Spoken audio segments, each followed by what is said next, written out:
I guess so. Oh, we're live. Oh, no intro. No, I forgot it. That's my twos. This is a horrific start, by the way. Like, we're 8 seconds in, and you guys are just like, no intro. Nah, man, I forgot. Buck Showalter's here, and we can't get an intro song together. God damn it. And What you is just this went mad happening at here? you. Is this a podcast? Is this a radio show? All right, we'll just hop into it. Hello, everybody, and welcome to another offseason edition of the Mets Way. I am your host, Jared Levison. With me, we should have Josh Shaw, but replacing him today, we have the NL Manager of the Year, Buck Showalter. And, of course, in the top left, my top left at least, you have Jimmy Hot Takes Nolan. And today we're going to be going over some of the little bits of offseason news, some coaching changes, some free agent signings that, we didn't really think were going to happen. And the big topic of today, we're going to be pitching pitchers. So we're going to be pitching the three top free agent pitching options that the Mets could sign if, God forbid, we lose Jacob deGrom and or Chris Bassett. So it should be a pretty interesting show. I mean, the MLB offseason is really boring. Really, really boring. That it is. So hopefully this will be a nice little break. I mean, it's great seeing you guys. U.S. won the World Cup today, so I'm feeling in a good mood. We're advancing. Well, let's not get ahead of it. They won the World Cup. They beat Iran. They won their World Cup game today. Sorry. Came down to the last minute to beat Iran. Congrats, fellas. We're not a soccer country. I just want to go off on this real quick. I've been watching soccer because there's nothing else on during the days. Horrific sport. It is a tragic TV thing to watch. In person, it's quite good. But on television, it is a horrific product because it's like every 5 minutes, you're like, "Ooh, this is good." And then some guys like, "My ankle." And then like, "No card? All right, I'm going to get back up and jog. But thanks for the 5-minute break." And it's awful. I feel like people say those same things about baseball. No? Well, in baseball, there's like, on baseball, you're in the precipice of something at every moment. But in soccer, it's like, well, they got to go 20,000 feet up the field and then get through 20 defenders and then maybe get a shot on goal. Whereas baseball's like, hey, at any pitch, it could be a home run. And you can only use your feet. You can't use your hands. It's a bad sport. All right. All right. I mean, you're not Josh Hot Takes. It's Jimmy Hot Takes. But I'm feeling in a good mood today. That's all I really wanted to say by bringing that up. Josh Hot Takes. I like it. We got something to celebrate as a country. We beat up Iran. Like, come on, that's a big rival in the world. Let's celebrate a little bit. Geopolitical comment right there. And we tied with England. We're getting there. Ooh, we got a tie. Could you imagine? When we get to like August, or not August, we get to like March, and Jared's like, "All right, this episode we're gonna talk about Desert Storm. All right, here we go." Mets way. Here's what the Mets roster looked like during the Desert Storm operation. Oof.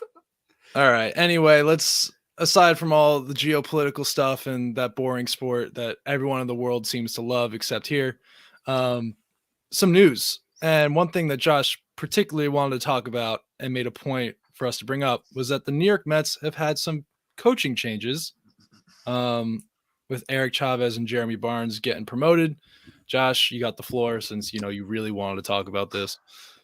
I did. So I'm a sicko, and I like to go in deep on the Mets staff sometimes, and I did this today. I separated into 3 categories. We got the good, the weird, and the speculative. So the good, Eric Chavez has a lot of fans in the organization. That much is clear. They value him enough to give him the bench coach job. Really cool to see him be rewarded for his work. I remember the players last year talking about how much they liked him, so it's nice to see that he's getting rewarded for that. It's also nice to see that Jeremy Barnes has ascended to the Mets farm system so quickly. He was working in the Houston's front office a few years ago, joined the Mets on the player development side, I think 2 years ago, was named the assistant hitting coach last season, and now obviously to this. Heyman did report that the Mets elevated Barnes because they kind of feared he'd get poached by another team. So good job. Good job by the Mets. Keep talented people in the building. I like it. It's also a good sign that Eric Chavez, who was also getting some buzz around the biz, staying put. That's great to hear.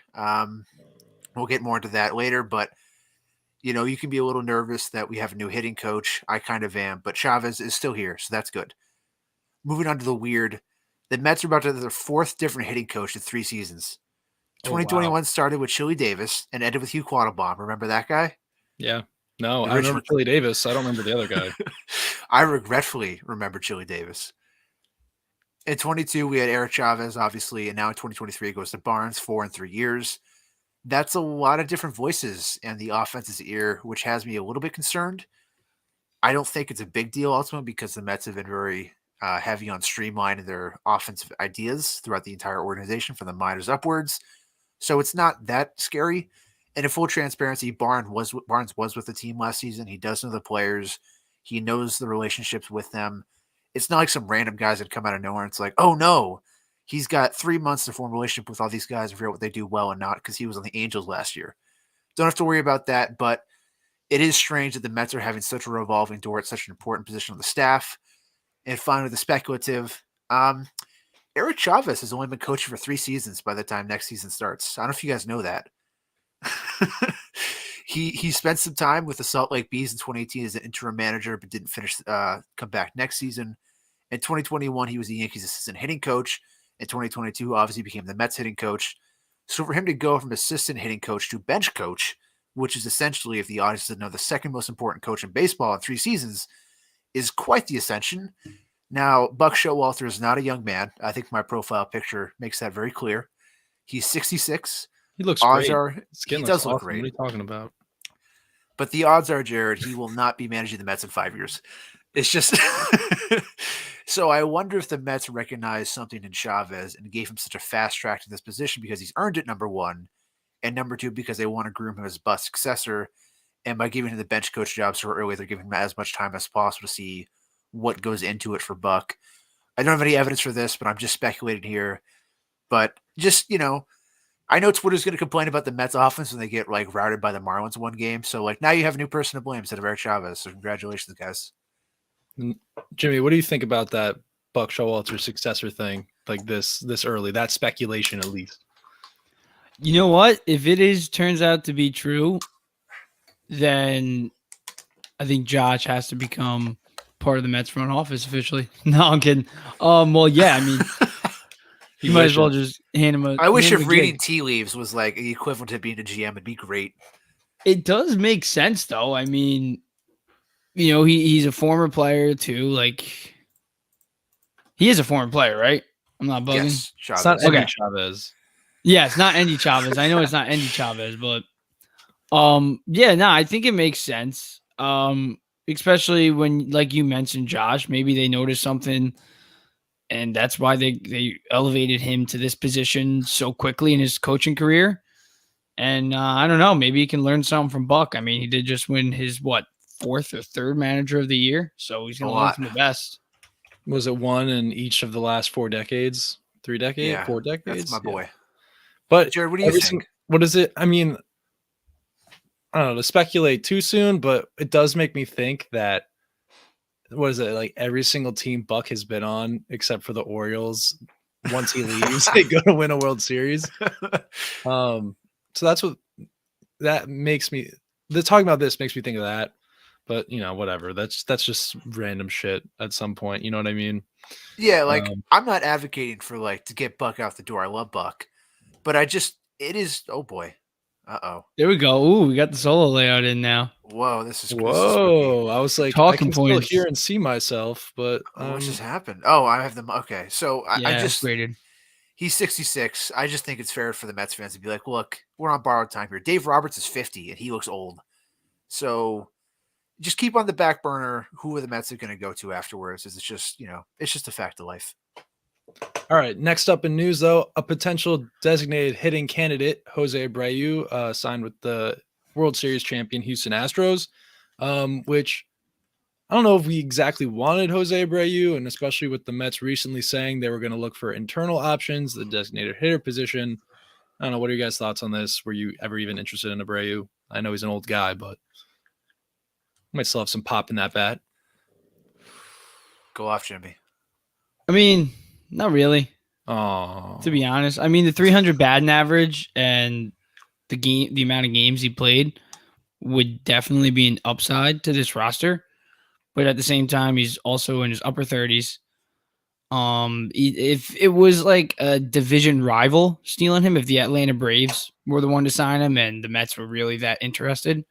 But I don't know. I didn't really hear anything.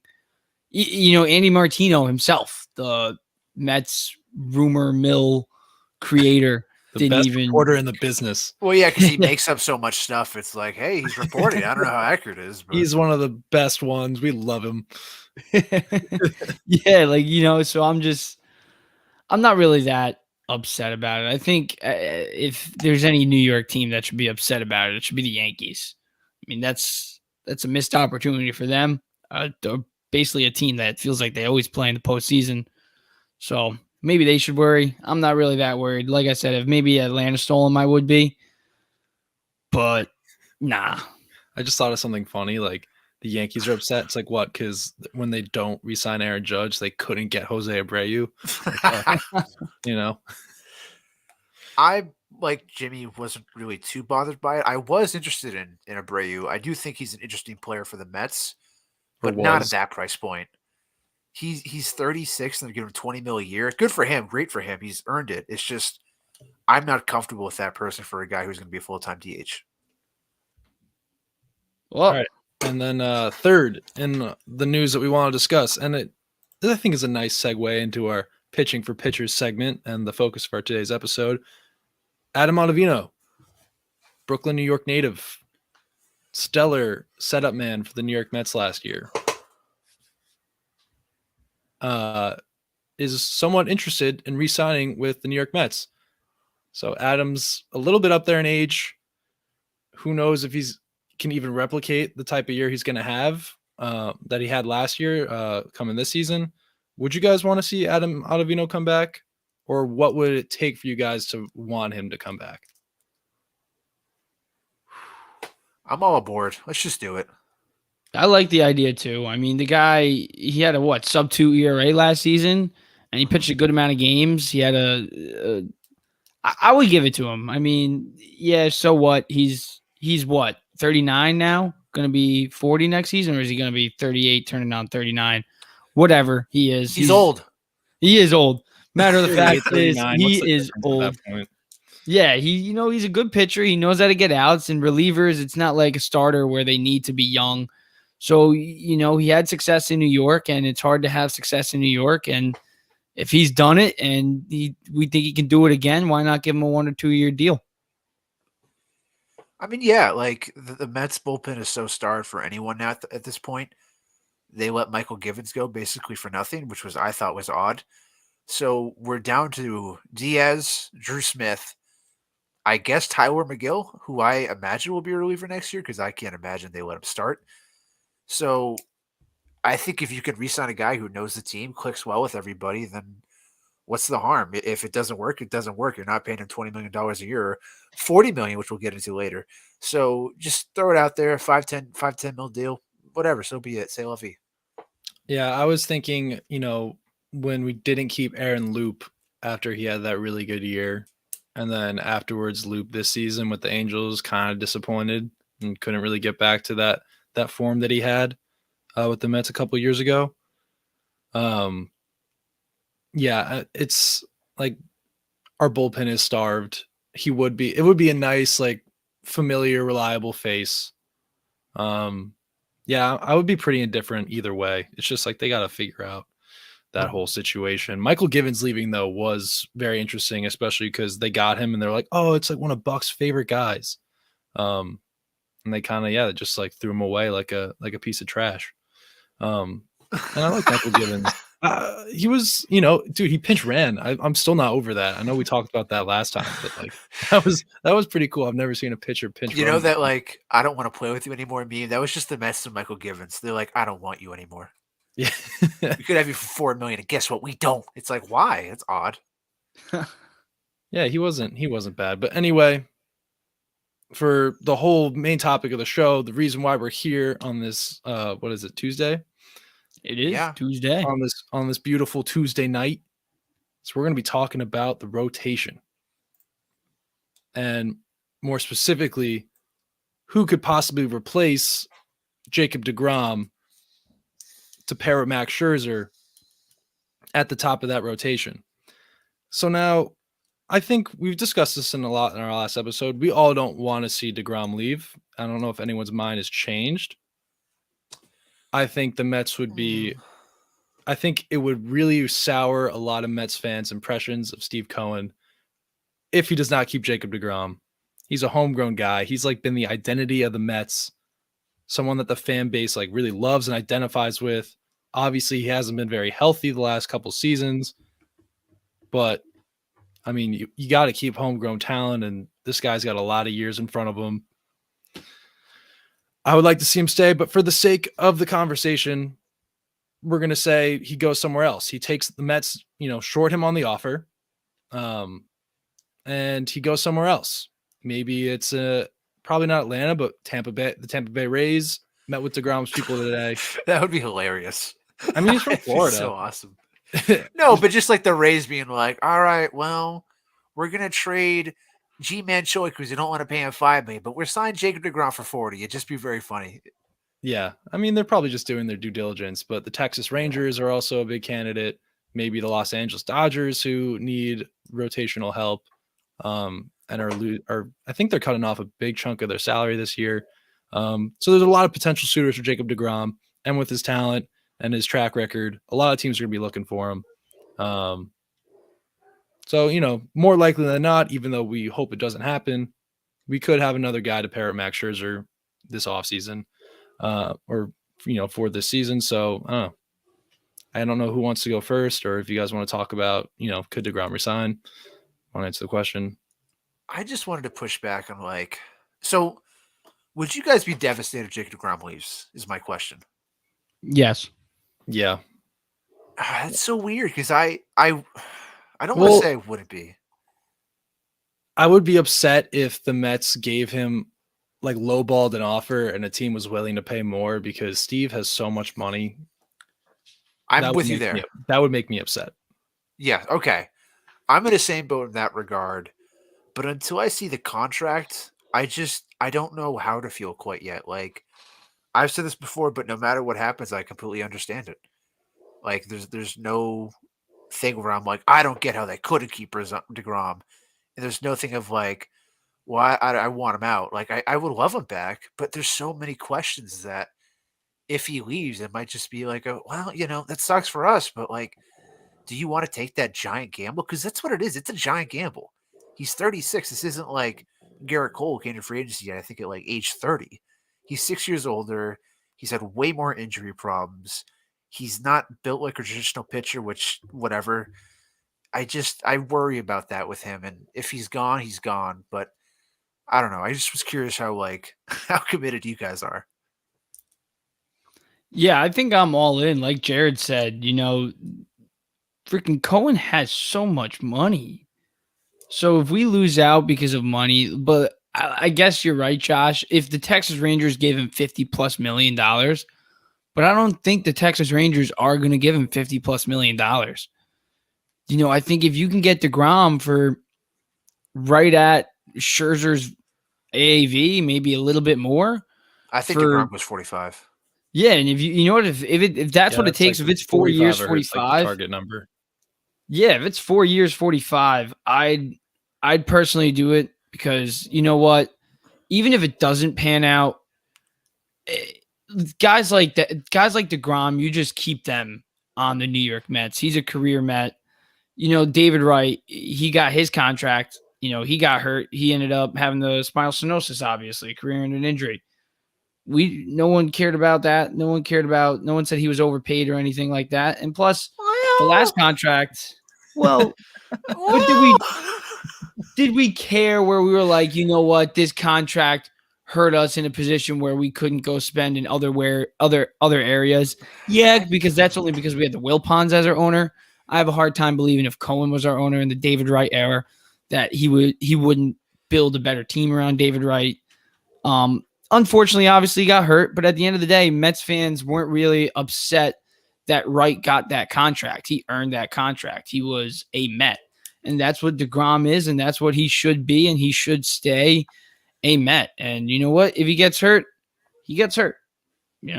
We underpaid him his last contract, apparently. That's what everybody said, that we had him on a steal, the best contract in the league. His first in 2018 and 2019, they said Brody Van Wagen got a steal and free and with that And then he got contract. stolen from for the rest of his tenure.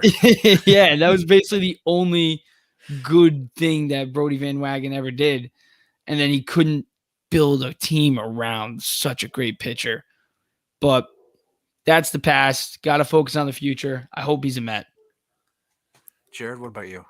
I mean, yeah, he should be. When Jimmy said 4 years, obviously everything that we talk about, we don't know. We're not there. We're not MLB insiders. We're not Andy Martino. Like we don't know. We could be though. But the Mets might hesitate with the years. The money I don't think is an issue, but like 4 years, the Mets might hesitate. 3 years, I think they'd be all in. I don't know where DeGrom would feel about, I'm sure he would rather have 4 years, just more stability and all of that. Hopefully, I mean, the Mets just gave him you got to keep homegrown talent. Like that's what all these other great teams do. And everything we've seen so far, I mean, what Puma's been reporting, who's a reliable beat reporter, there is mutual interest. That's not fake. What DeGrom was saying earlier in the season that he wants to be a Met and retire a Met. I think that's pretty genuine. I think it's all just going to come down to either one, just I don't know. I was listening to Rico Bronya today, and they were talking about like a staring contest between DeGrom and Steve Cohen and the whole front office about like, who's going to blink first, who's going to like they'll play a little hard to get at first, both of them, but eventually they'll probably, come to terms and agree on something. But who knows? Maybe that hard ball rubs one side wrong. Maybe DeGrom feels a slight. Maybe Epler and Cohen get a little upset and they end up splitting up. I mean, it's going to be stressful either way until he's back. If he leaves, I want him as far away as possible. And I know that's a little hard now too, because the MLB schedule, I think, right? Every team's going to be playing every other team. Get him out of the division at the very least. Yes, I agree with what Yeah, get him out of the division. If he was in the AL East, fine. Just not the Yankees. Yeah, I mean, just bring him home. Bring them home. I said all season, pay the man. Just pay the man. Because he's got a lot of innings left, I think. And, even though he didn't start a lot this year, besides that Oakland A's start, and that game in Atlanta that kind of got away from him a little bit, like he was still pretty dominant and somewhat his old self. And, with the inning caps that they still gave him, there were still flashes of the old Jake. And I don't even want to say old Jake because it's still the same Jake, keep him around. I will correct myself. He is 34 right now. He'll be 35 for most of next season. Wow, you gave him you thought he was 36 going on 37? I did. That's like MLB The Show Mets franchise coming in. Oh. Where I'm like, oh, man. Well, I'm glad you're not that far along in the sim that it's like he's 40 now or like 47 or something, Yeah. It's hard. It's like having two friends in a relationship and you feel like they might break up and you're like, well, I don't want to pick a side because like he's kind of awful and she's kind of awful, but not like literally the Mets and DeGrom are awful, but it's just like, I don't break up, but like, I get it if you're going to. Yeah, so it it's has actually to be the right reasons. Has to be the right reasons. Mm-hmm. Like the Mets maybe should give him money. Jake's like, hey, my family actually wants to be here. I don't there's no way his wife would be the deciding factor. I mean, I don't know. DeGrom going to New York or Texas. I feel like the deciding factor is going to be the money. Well, yeah, but what if, so you're saying if the money, what if like they offer the same amount of money? That actually doesn't make any sense. I mean, it might, dude, you never know what those family conversations are like. Maybe she's been maybe she never wanted to live in New York and now she has the chance to leave, If that truly happens and that comes out as the reason why, oh man, I don't know if I'd ever be able. that Weren't the DeGrom's wife reports, though, told him he could that play somewhere else. That would never come out. weren't the reports that they haven't ever lived in New York with him, though? It's mostly just him by himself. So I think the reports are, if I'm reading them correctly, if he resigns the Mets, he's moving up here full time. I think his kids and his family spent most of his time in his career in Florida, so he hasn't actually lived with his family. And I don't think it would be as simple as his wife saying that. It might be both of them being like, "Look, I want to be spending more time with my family because his parents are probably getting up there, so maybe he does sign to the South." I mean, I don't know. There's no way to know, but I don't know. Gotta Hey, Josh. Mr. DeGrom, Mrs. DeGrom. If you ever watch the Mets play, just know New York is a great place. It's a great place. Stevie's wife's a fan, right? She Yeah, you can hang out with Mrs. Scherzer. She And loves I think you mean Mrs. Cohen. it. And Mrs. Cohen, Mrs. Scherzer, and Mrs. DeGrom. They can go on little teacup dates. that would be great. We What definitely need year all is of it? that. Yes, we're going to read the Jane Austen novel that just came out. They can go to the actual Met. They can go to the actual Met, Jesus. the Met Gala. All right. I mean, all right. So we're still on the same page. Everyone wants DeGrom back. Some are a little. I think Jimmy and I are a bit more like yes, 100%. Josh is always is a little more cautious, a little bit more pessimistic. I'll add this little bit- caveat, though. In the MLB The Show sim, Jacob DeGrom signed with the Padres, and I restarted the sim back to when free agency had begun and just paid him more and got him back on my team. I was like, he's not going to the Padres. This is what we're going to see. So No, God no. I'm biased. And like the year before in 2021, obviously, yeah, he got hurt, big whoop. Well, yeah, big whoop. Wanna fight about it? I mean, yeah, this year, kind of a huge whoop. Well, no, but remember, like he had what, like a 1.08 ERA through 16 starts in 2021. And Like he was on a historic pace. So, I mean, it's like you said, Josh, it's a gamble. It's a gamble if you're going to re-sign DeGrom, any team that goes after him, it's a gamble, obviously, because of the injury history. But if that gamble pays off, imagine those 16 starts replicated to the second half, 32 starts with like a sub 1.5 ERA. That would be Jesus. I wouldn't think he'd be able to outdo his 2018 season after 2018, but I think he could if he gets a healthy full season. We can only dream and we can only hope. And that's at the end of the day, it's all us Met fans have is hope that eventually, as Josh would like to say, just gets put in the palm of our hand and it gets crushed or whatever. Yeah, that's right. Mm-hmm. And then, You know. we sit the whole offseason and watch a division rival get to the World Series and, all that stuff. And you just got to live with it until April rolls around again. Let's get out All of this rabbit hole because I've been in a Zodiac Killer rabbit hole the last 2 days, and that's been really unfun. So, That's a deep, I've been in that rabbit hole before. oh boy, it's like, oh man, what's this guy doing in 1968 in San Francisco? And it's like, it's too much. Well, speaking of, we are going to talk a little bit about another guy in San Francisco. Not the Zodiac Killer. No, we're not That talking about the Zodiac caveat. Killer. But anyway, transitioning away from the Zodiac Killer, away from Jacob DeGrom, and all the sadness that is being a New York Mets fan, and all the hope that we have wrapped up into this team. Let's pitch for some pitchers. How does that sound, boys? Ooh, I like it. So who wants to go first here? I mean, I could get the Verlander one over with real quick. I feel like it's gonna be Yeah, the I want quickest to one. roast you. Yeah, let's just do No, it. I really want to. I should have wrote a bunch of Verlander jokes. That would have been great. You All could have right. gone for like an hour. It could have been like Richard Pryor over there. Oh, that's too much. Not Richard Pryor. So yeah, I guess it's been reported, blah blah blah blah blah, reported, rumor. Verlander to the No, Mets. Andy Martino. Yeah, Verlander to the Mets if they lose out in DeGrom. They want him to be the A. They want him to be the replacement, blah, blah, blah. Repair him with Scherzer. I like the idea, but I also don't like the idea. The guy's up there in age, obviously, in 40. Wait, isn't this segment pitching pitchers like you're supposed to be like, here's the reason to do it? Yes. So here's my pros.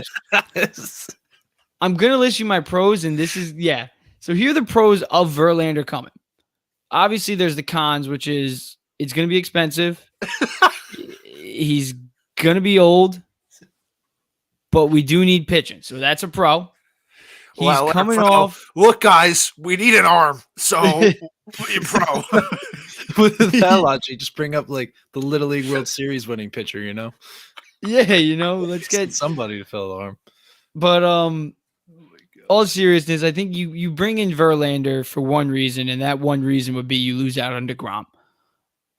You give him, I would say, my offer, I'll put it right on the screen. It's maximum 2 years. I wouldn't go over 2 years, and I wouldn't go over 45 million AAV. That's what I would give him. I would offer it him, offer it to him, or whatever. I fumbled my words there. Offer it to him. Give him the deal. If he takes it, he takes it. If he leaves it, he leaves it, and he's getting paid more somewhere else. And listen, I know $45 million, it's eye-opening at first, but you got to think of where this Mets team is on trajectory. You bring in Verlander for 1 to 2 years, all right, you're all in. Cohen said 3 to 5 years. If he's actually serious about 3 to 5 years and you lose out on DeGrom, then the best replacement would be Verlander. And I know it's expensive, but the guy Cohen is worth $16.1 billion. So that's a plus check mark. It's not our money, it's his. I know it could affect the payroll in a situation where it gets too high and we lose some draft picks. But then again, on a couple episodes ago, I was talking about how Nimmo was really the only first-round draft pick from the Mets in recent years that's really panned out. And he might not be here anymore. But DeGrom, Alonso, McNeil, DeGrom obviously want to come back, and he got a second contract. Alonso and McNeil, they're probably going to get second contracts. None of them were first-round picks, so I'm not going to really bank on that whole entire us losing a first-round or a second-round pick because, realistically, what makes great farm systems is the coaching and the development and the scouting, and it really matters who you get, not what pick you get them at. So that's what I guess would be my reasoning to go after Verlander, and that's why the Mets. I would think that's why the Mets would think they should get Verlander, is because okay, we're gonna go full on in on these next 1 to 2 years, and if we don't win a World Series with Verlander and Scherzer, then it's a failure, and that's the only reason I think you bring Verlander in is if you are all serious about this 3 to 5 years World Series or bust. If you're serious, Cohen, then yeah, you bring in Verlander, but I wouldn't go over 2 years. I wouldn't go over 45 million. And listen, 45 million is even pushing it for me. Like that's the up number, there. That's what we want to give DeGrom. That's what I want to give DeGrom, but I feel like if the reason they don't want to get DeGrom is that 4 years, which I think you give DeGrom 4 years. I'd give DeGrom 4 years, 45 mil AAV. I don't care. But Verlander at the same time, I'd give 2 years, 90 mil if that's what we lose out. They heard that you wanted to give Verlander 2 years and 90 million. They're like, you got to get off this right now. It was like Bastille Day in 1790 or whatever year it was. 1789, Jared? You're your history major. Revolution? Yeah. 89. I think it's 89. All right, whatever. The joke is we missed our target. Yeah, it's done now. But anyway, Jimmy, I think now Josh and I the floor should be open for us to question you. Yeah. So what about Verlander? Obviously he had a great season this year. Unanimous Cy Young Award. But he didn't pitch the last 2 years at all. Are you really that confident that the success he had this year is even sustainable the next 2 years at his age? And, that's the thing. That's why you don't go over 2 years. Like Scherzer, he got that third year, I think, with the option. I wouldn't even give him an option in that third year. You try to avoid that at all costs. Secondly, you're betting on, it's kind of a gamble, like Josh said with DeGrom. It's a gamble, and the risk is a high reward. If you get what he did this season, then the Mets, they win more than 101 games. They're a clear division favorite with Verlander on the mat, with Verlander and Scherzer at the top of the rotation. And Verlander, I mean, when you talk about Verlander DeGrom, Verlander pitched more off of his injury this year than DeGrom. DeGrom's his injury also wasn't a Tommy John. We've seen pitchers come back from Tommy Johns multiple times. DeGrom came back from a Tommy John. Harvey came back from a Tommy John. But then Harvey's career ended with the shoulder injury. And DeGrom, his lingering issues have been his elbow, shoulder, forearm, and really it's been the shoulder has been the main thing. So, I mean, if we're going to talk about Verlander and him missing the past 2 years, that's where I'm banking on it because you know what? He followed up his injury with a Cy Young performance, whereas DeGrom, he followed up his injury with 2 more injury-plagued seasons. So that's why I would be on Verlander's side in that case over DeGrom, but I'm still banking on DeGrom because DeGrom's a Met, but I could see why some people would choose Verlander over DeGrom in that sense. So I wrote like a page and a quarter about Verlander. Should I just read verbatim or what do you guys want me to do here? No, pick up. Just go right through key it. Points. Okay. Pick up the key points. So I titled this No. That was the title of this section. That's not the whole page. No, it's not just like the shiny where it's like all work and no play makes Jack a dull boy. I actually had like some points here. So number 1, he's too old. The only players older than him that will be on an active roster next season are Adam Wainwright, Nelson Cruz, and maybe Rich Hill. If it's not Rich Hill, Verlander's the 3rd oldest player in baseball next year. That's it. He'll turn 40 next season. The only pitchers older than him to play into their 40s this century are Tim Wakefield, Roger Clemens, Jesse Orosco, and Randy Johnson. Here are their ERAs from age 40 until their retirement. Tim Wakefield had a 4.76 ERA from age 40 to 45.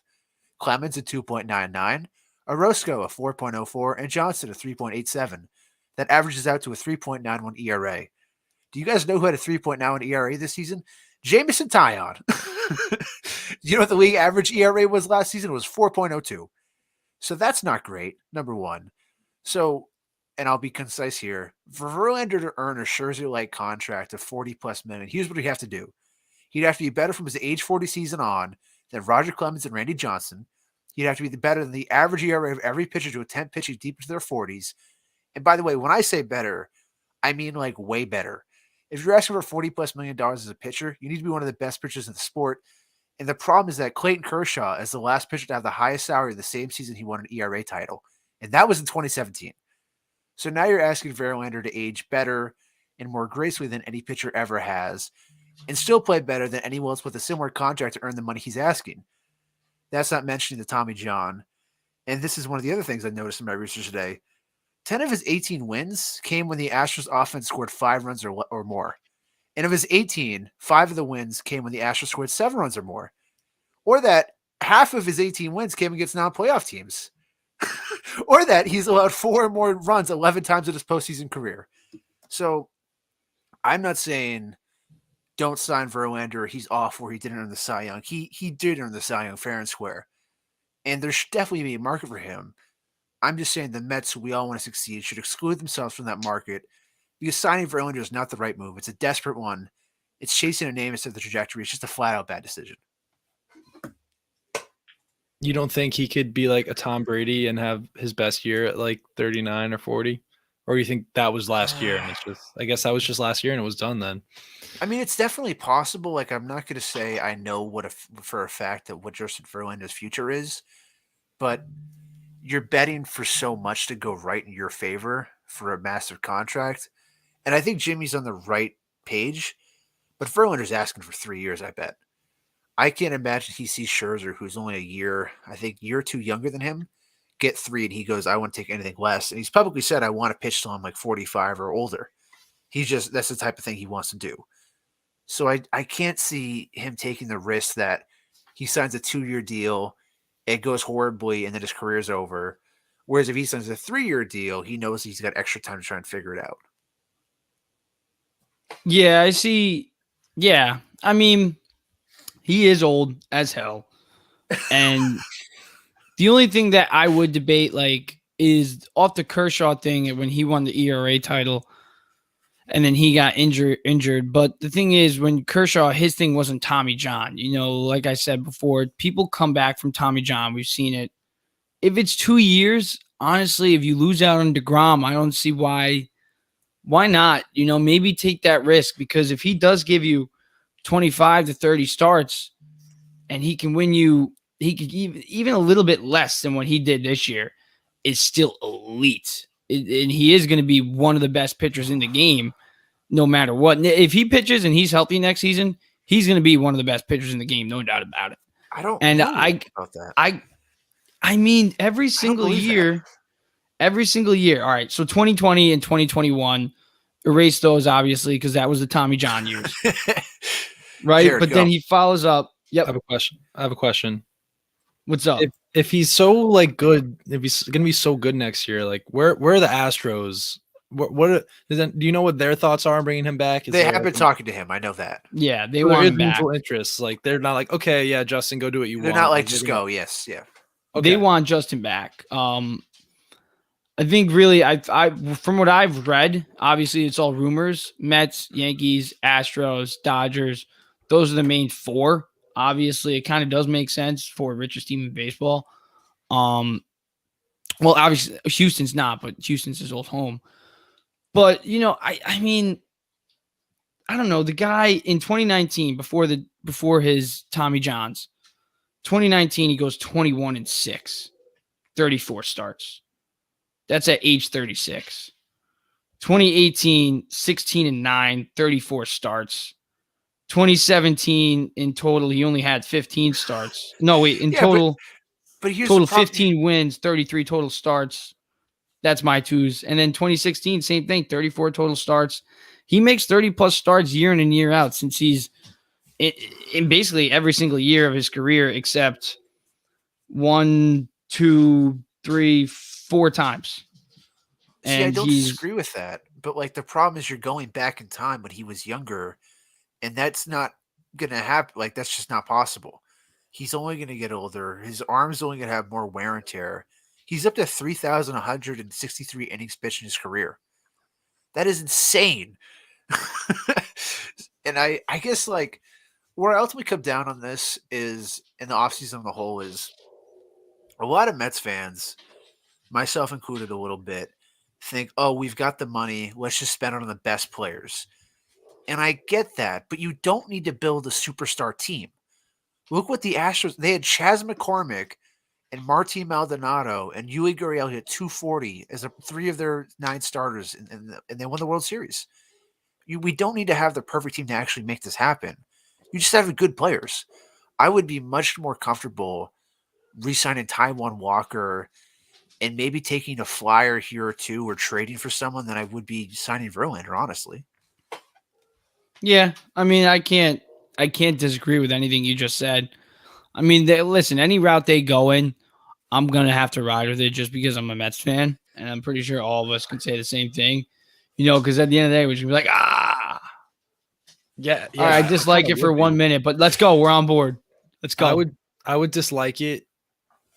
Right when I was like, oh shit, he's gonna be out for the next 3 months because his shoulder fell out of his pocket, or I don't know, they didn't, or Gary Cohen and Keith Hernandez don't make enough comments about Kate Upton or something like that. Then I would be upset. I didn't even use that. You didn't even mention that so far because it's such a key part of bringing her to the stadium and bringing fans to the games. She can have a big impact in the New York community. She would. Kate Upton would be huge for the New York Mets. I didn't even think of that. You guys are overrating this. So you got to think. You give Justin Verlander $45 million. It's completely worth it because $30 million is going to go to him. And then the $15 million is generated. It's going to be straight profit from Kate Upton being a Met fan. Boom. The $15 million, that can go to her. So, all right. I don't think that's how that works. Okay. So don't think of it like that. Think of it as $30 million for the play and another $15 million for Kate Upton. For his wife, who's just gonna stand there and be like, "Let's go, honey." She doesn't help our World Series odds. More than $15 million. How dare you put that on her name? All right. Mm-hmm. Well, anyway, Jesus. Let's get a final verdict here from the other two, from the two Sharks, me and Buck Showalter there at the bottom of the screen. I don't know, Josh. What do you think? 2 years, it's $90 enough million? for me, dog. Come on, it's assistant GMs. What are we doing? I mean, if DeGrom's gone, which is the context that we're under, I wouldn't even do it in that case. I'll be honest with you guys. I'm not interested. I'd rather go. I would also go. I'd rather go somewhere else. Sorry, I just don't think New York's gonna be the right place for you, Justin. This is a great Shark Tank spoof. All right, I got to go inform him. I'm going to go call him and let him know that we're going to pull the offer. All right, just make sure when Kate's upset, you let her down easy. All right. Jesus Christ. She was already on a flight to New York. She You was guys getting are ready like to meet Mrs. 14-year-old Scherzer. boys in like 2013 right now. Be like, okay, love the what she think. It's like, she's gonna really meet actually Mrs. changed the Scherzer? team. All right. You want? Let's leave the fun one for last. We could do Carlos right now. Carlos, Oh, baby. yeah. That Rendon guy. This is Zodiac. This Zodiac killer. If he signs with the Mets, I'm calling him Zodiac just because it's cool. That would be a pretty kick-ass nickname. I mean, it's tough because you're connected to a man who murdered 5, maybe 8 people in cold blood and that was never found and faced justice. But yeah, I mean, on the surface, it's pretty baller. All right. So, hello, Sharks. I'm here to talk about Carlos Rodon. And yes, he did meet with the New York Mets today over Zoom. Take that as you will. For me, that's not really convincing, but otherwise, let's forget about this and let's talk about the player himself. He's 29 years old. He's a left-handed pitcher. And his numbers last year, he had a 2.88 ERA, 237 strikeouts, and 178 innings pitched, and a 1.028 whip. And he also started a career high 31 games. The year before was 24. So let's see. Should I put my offer up? Is that going to go up there? So my offer for Carlos Rodon is actually, I forget what I texted you, Jimmy. I got to make sure. There's a lot of different numbers. There are a lot of different numbers I had to walk through. I had to really crunch them. Sharks, give me a second. I got to check my notes. All right. It was 5 years, 140 million. So 28 AAV. I mean, this guy, he's definitely had, I'm not going to lie, he's had injury history. He's had a bum shoulder. He's had Tommy John in the past. But over the last 2 seasons, after having a couple years of, missing some starts and whatnot, he's actually starting to get more consistent and starting to find his form. I mean, I just said he had 31 starts this year. Year before, he had 24. So he's on the incline of being able to actually throw legitimate innings and be a pretty reliable starter every 5th day. I will say, there are a lot of potential suitors out there for him. The Boston Red Sox are pretty interested since they don't have an ace. The Texas Rangers have made themselves. I mean, the Red Sox are a little less legitimate on the lower end because they won. I'm not laughing at you. I'm laughing at the Red Sox where they're like, we got Chris Sale. He's here. It's exactly. Yeah. They have nobody. And you think Nathan, they need an ace. Evaldi sucks too. He doesn't suck. Come on. No, guys. He doesn't suck. He doesn't suck. But again, a lot of injuries and not that consistent, at least last year. Texas Rangers are very interested in him, and they've kind of, from some reports, have really pushed themselves into that top of the running for him. They really only have Martin Perez. They got Jake Odorizzi. So their rotation is not great. And they're desperate for an ace. And they only stand to lose about $500,000 and their second highest draft pick if they get him. So the penalty for them is not huge. So he also did decline his option with the Giants. That was around $22.5 million. But according to the Giants president, the 2 teams do have mutual interest in a reunion because they don't have to lose any picks. And the Giants have a lot of money to spend. And, they're trying to go after Aaron Judge. Adding Carlos Rodon to that would be pretty good for them. The Los Angeles, I almost said the Atlanta Dodgers. The Atlanta Diamondbacks, I thought I heard too. Yeah. Kershaw's returning on a 1-year deal, but they have a lot of other holes in their rotation. He has a higher ceiling than Tyler Anderson. Their payroll is going to be $110 million below what their 2022 payroll was. But that, like them and the Mets, they have a lot to lose with signing Carlos Rodon. They would both lose their second highest picks, and they would also lose $1 million in international bonus cash. So here's where I actually try to convince you that we should get Carlos Rodon instead of kind of just setting the stage and whatnot. I like this. So I saw this thing on, the price tag is incredibly heavy, but Baseball Reference had this thing called similarity scores, and I'm not entirely sure how reliable that is. Josh, I'm wondering if you're familiar with it at all. I'm not, but I think I get the gist of we're going to compare what his numbers are and so on and so forth. Essentially, yeah, you take each player's stats at 1,000 points, and then the points are subtracted on every stat difference between each player. And some of the names, the more notable ones on there, were Blake Snell, Luis Castillo, Noah Syndergaard, Taijuan Walker, Sean Manaea, and Drew Smyly.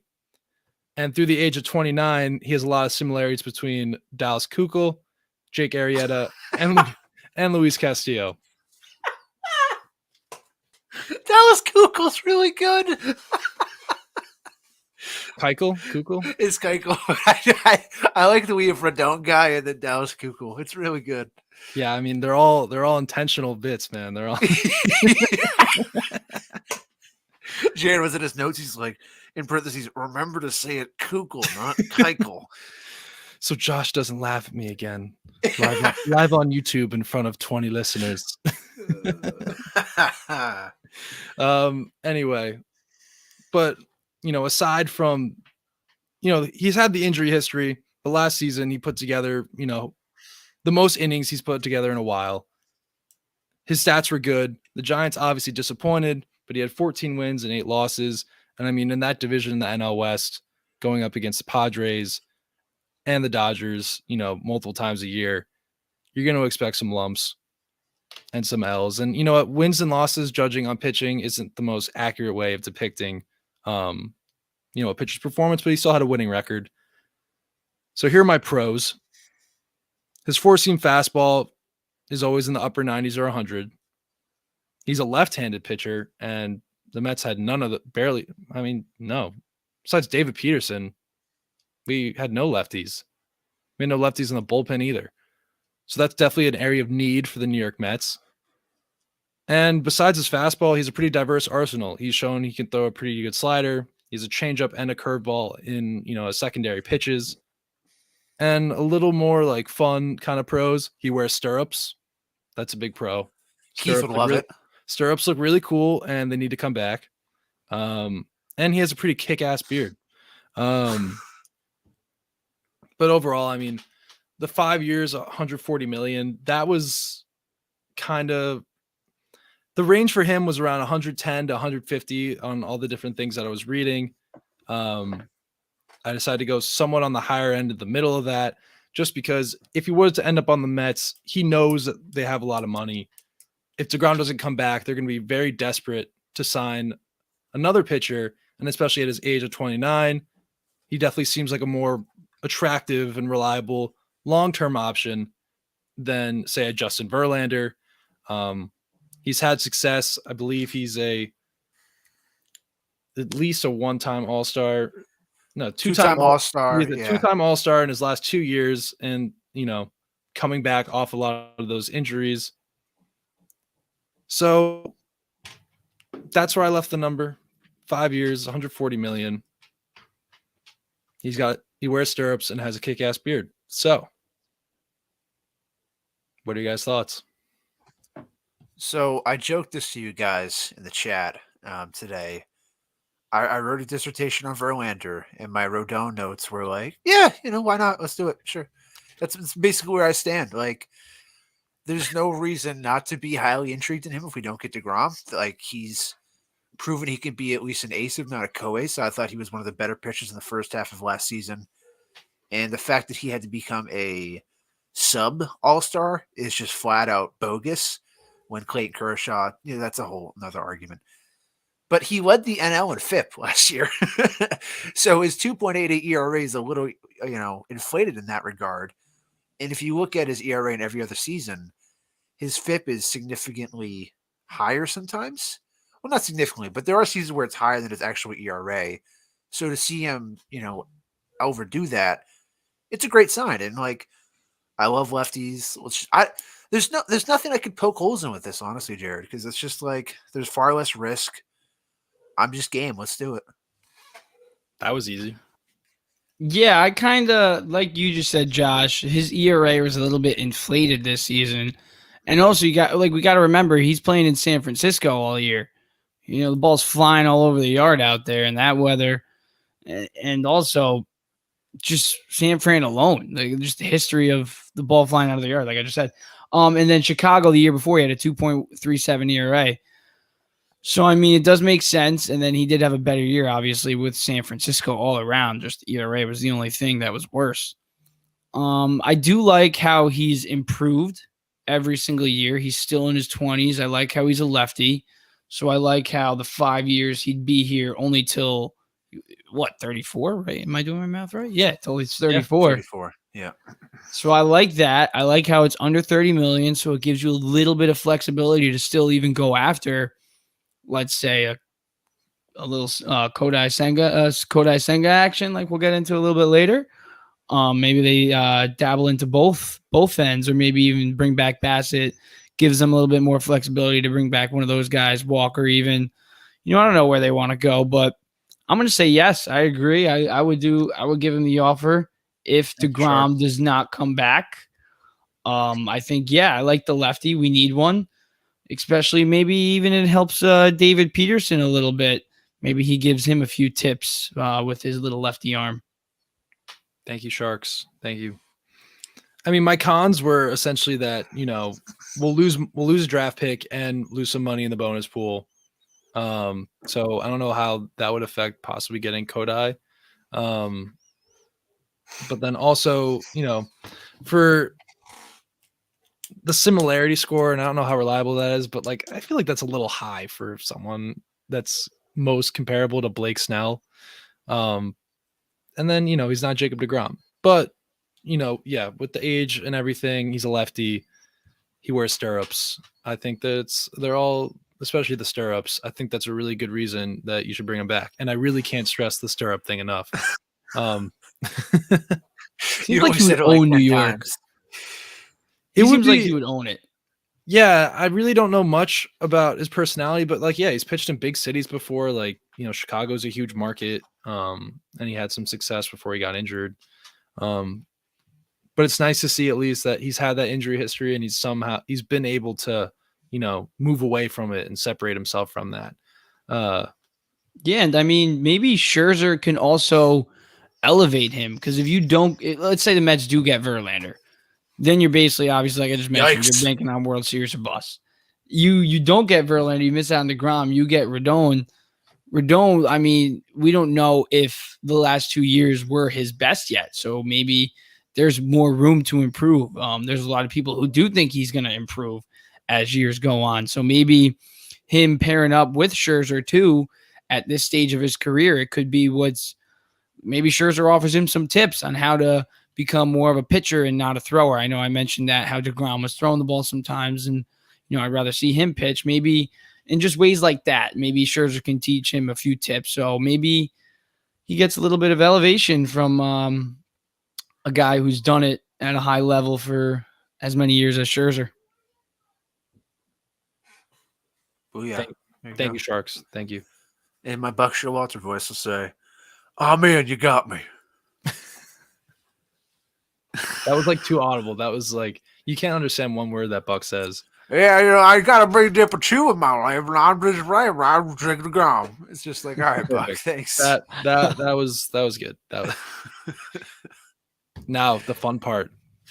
The fun part, what we are going to call the unknown quantity to the baseball offseason. Is he unknown? We're talking, well, yeah, come on, Jared. Don't step on my game here. All right. Yeah, you got the floor. So my pitch. Oh wait, no, I didn't say 8 year. Did I say 8? I meant 5. I was like 8 years. that's probably jump change. I'm sorry, Jimmy. That was probably my fault. All good. So my idea was 5 years, 85 mil for Kodai Senga. Then it gives him the 17.5 AAV. That's around Lance McCullers. A couple other of those mid 2 to 3 pitchers that could easily slide into either role.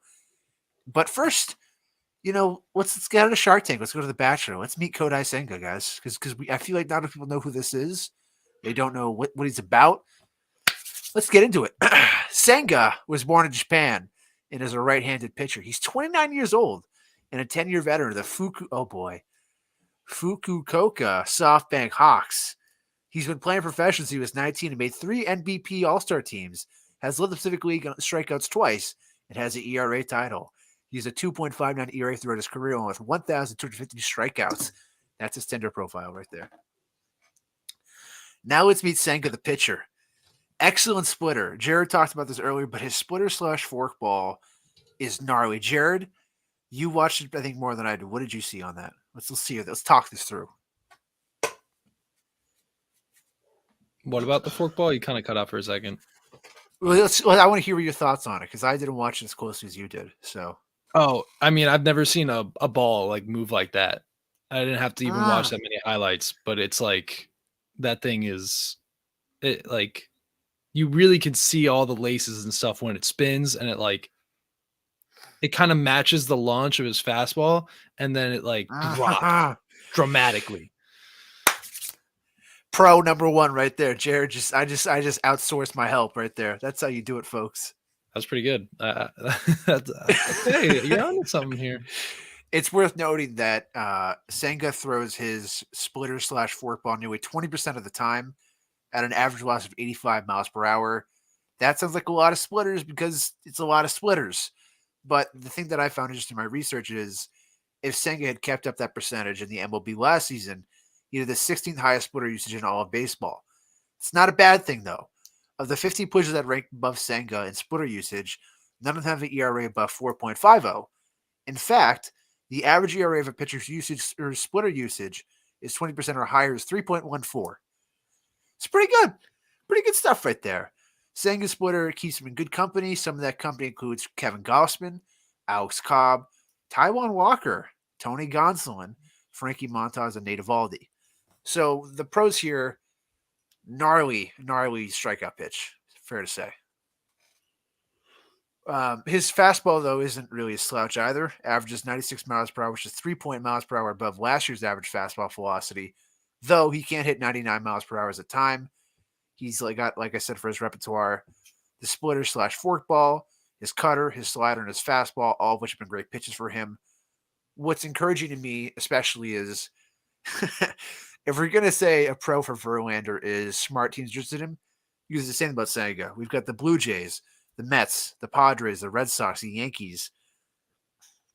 Excuse me. And if they're all interested in Senga, it bodes well for his future big league success. The con here, we don't know if this is boom or bust. There is unfortunately a chance that the best pitcher in the NBP can't hack it in the MLB, and there's simply no way to find that out until it happens. I remember with Ohtani, it was pretty much thought a slam dunk, but we don't know till we know.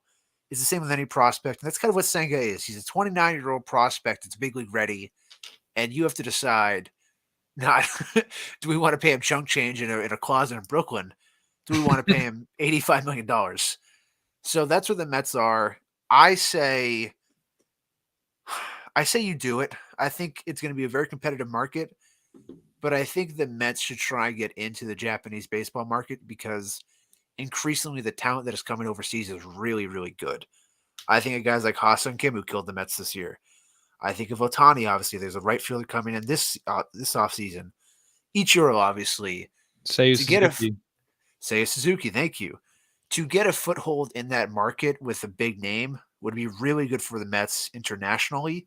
So I say do it. We're pitching starved, and that's one of the reasons I also think is a good idea is we're not just replacing maybe one pitcher, and it's not a back end of the pitcher. We're talking about a co-ace or a 3-hole, and that's massive. And I think Senga has the potential to fill that void and then some. I agree. Okay. I have some questions for you, though. Hit me. Let's go. How do you think, he can adjust to, major league ballparks, versus the ones he would play in Japan? That's a great question that I actually hadn't considered. So, Oh, I came to the tank unprepared a little bit here. I'll be honest in this regard. I don't know how his repertoire would or should change. I know that one thing he's talked about a lot in his, tour of, I guess, the media and coming up, very interested in analytics. And that's something that I'm encouraged by is the fact that one of the most annoying things in all of humanity is someone who goes, I know enough. I know what's right and I know what's wrong. And so here a pitcher be so open to exploring different things is a really, really good thing. So I would entrust that he's interested enough and he's willing to listen on how to become a better pitcher and even become more polished. And whether that means adding a pitch, subtracting a pitch, increasing the usage or whatnot, I think he can handle that and he wants to. Yeah, and just building off that, I was just looking up some random stuff on him real quick, trying to find a video of that splitter. And this is actually a tweet. I'm going to try sharing the screen right here. A little extra Mets way. Here we go. Let's see if we can do this. Bada bing, bada boom, share. Can we see it? Oh, there we go. It's a little blurry, but we'll take it. There we go. But this guy, Tyler, I'm going to butcher his last name. There we go. Oh, yeah. But no, yeah, this game was Stenga. crazy. This game was actually crazy by him. Yeah, that is actually pretty crazy. Eric Hosmer, All-Star, McCutchen, former All-Star, former MVP, former MVP, former MVP, former MVP, and the World Series champion. And that's just over 2 innings on 102 miles per hour. I mean, let's watch it a little bit. I mean, it's pretty nasty. And like you said, Josh, only what, 28, 29 years old? 29 years old. He will turn 30 at some point next season, I believe, but I'm not positive on that. Yeah, and I agree. Like, we need a 3. Definitely need to solidify that middle of the rotation spot. And this guy, he, like you said, he has the potential to fill the void just as that, and potentially that B-level ace to Scherzer. One thing that's also worth mentioning is that he's been mentored a lot by Yu Darvish, which is, he destroyed us. So let's just get him. Let's just get him on the Mets before he can do what his mentor did to him. Did to us. I think that's something really interesting about the situation. No, because I think it's legitimate because apparently he's also played with a couple guys in the Japanese league who are on the Padres. And I forget, I'm blanking on their names, but obviously Suarez is one of them. Yeah. And with Yu Darvish too. I mean, like if you're coming to a new country, you don't speak the language, like you probably would feel more comfortable going to a place where one, you already know somebody really well. And you have actually friends on the team. But then with the Mets, obviously, as a potential candidate, Billy Epler is the one who got Shohei Ohtani to, Los Angeles. How is Billy going to pitch this guy? What is he going to show him about New York? That's so great. Where it's like, it doesn't matter. Like you may have friends in San Diego and whatnot. That's going to be really interesting, I think, to see going forward. But I actually have another question for you, Josh. Let's go. So his walk percentage is very high. And he also gives up quite a bit of home runs. And in that World Baseball Classic game, that clip didn't show, but he actually gives up the go-ahead home run. Team USA and Japan lose. Oofa. You can double check me if you want, but I'm like 95% sure that's what happens at the end of that game. So, could he be successful with a high walk rate in Japan and, gives up a lot of home runs per 9 innings? I think it's, I don't know if a high walk rate in this era of baseball excludes you from being a really strong pitcher. I think Blake Snell is a guy who, we saw in the playoffs, he has a really high walk rate and it bit him in the ass.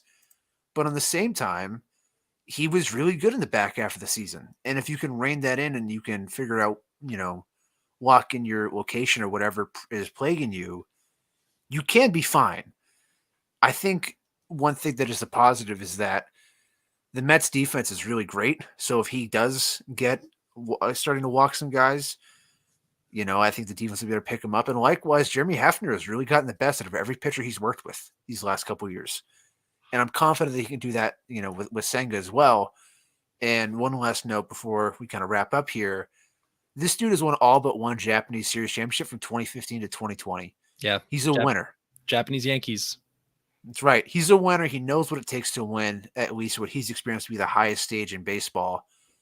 And that's a great thing to have when you're talking about a team that is in, I wouldn't say the Mets are in win now mode, but I think the Mets are in the mode of we want to win a championship as soon as we can, but that doesn't mean the season's failure. If we don't, that's a different story. But you're not signing a guy from obscurity and being like, well, I hope this works. This is one of the best pitchers in the second best league in all of the world. There's no reason not to give it a shot if DeGrom walks out the door. And even if he doesn't, and you lose Bassett or Walker, you need someone to fill that void. And I don't think he can demand a salary that is outrageous, New York, it's big market. Come here, Kodai Senga. He wants to play in a big market too. He everyone he's meeting with is a big market for the most part. Yeah, except for maybe like Arizona. Hell he's yeah. not going to Arizona. Come on. I hope not.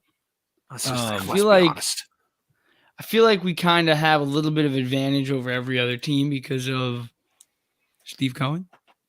But, I like you said, Josh, even with DeGrom, we're not going to get any of these guys.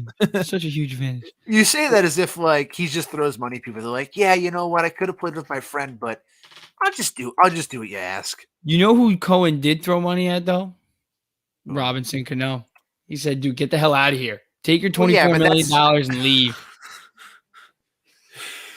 I don't know if that's the example you wanted to pull, but ever spent. Jesus. Another Brody Van Wagen move. So I think Jimmy and I are both on like, like we'll take Kodai. That sounds great. I'm doing Kodai regardless DeGrom's here or not too. Like you said, Josh. Yeah, I think that's you gotta go both. So all right, to kind of wrap this up in some way, out of the three, if you could only have one from all the different, pitches that we threw at each other, who would you, the only one you would act like, you can only have one. Which one would it be? I'm going to go Rodon. Whoa. All right. I was surprised. I'm going to go with Kodai Senga. I want to take the wild card here. Let's see what he's got.